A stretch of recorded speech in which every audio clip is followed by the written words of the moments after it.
مزید اسی طرح کی ویڈیو کو دیکھنے کے لیے ہمارا چینل سبسکرائب کریں۔ آج کی اس ویڈیو میں ہم پڑھیں گے مقالہ اور مضمون میں فرق، کہ ان دونوں میں فرق کیا ہے۔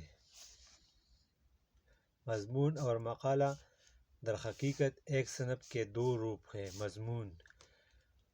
مضمون کے لفظی معنی ہے ضمن میں لیا ہوا، یعنی وہ عبارت یا تحریر جو کسی خاص بحث پر لکھی جائے اس کو مضمون کہتے ہیں۔ اور مقالہ ہم کلام کو کہتے ہیں۔ کلام یا کہی ہوئی بات یا کتاب کا ایک باب، اس کے معنی ہے مقالہ۔ مضمون اور مقالہ در حقیقت ایک صنف کے دو روپ ہیں، ایک قسم کے دو روپ ہے، شکل ہے۔ دونوں کے درمیان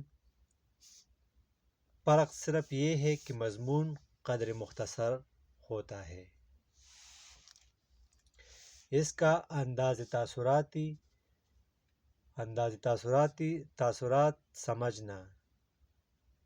سمجھنے کے انداز اور مفہوم سادہ ہوتا ہے، مفہوم سمجھ میں سمجھنا سادہ ہوتا ہے، جبکہ مقالہ نسبتاً طویل اور عالمانہ ہوتا ہے، عالموں جیسا ہوتا ہے۔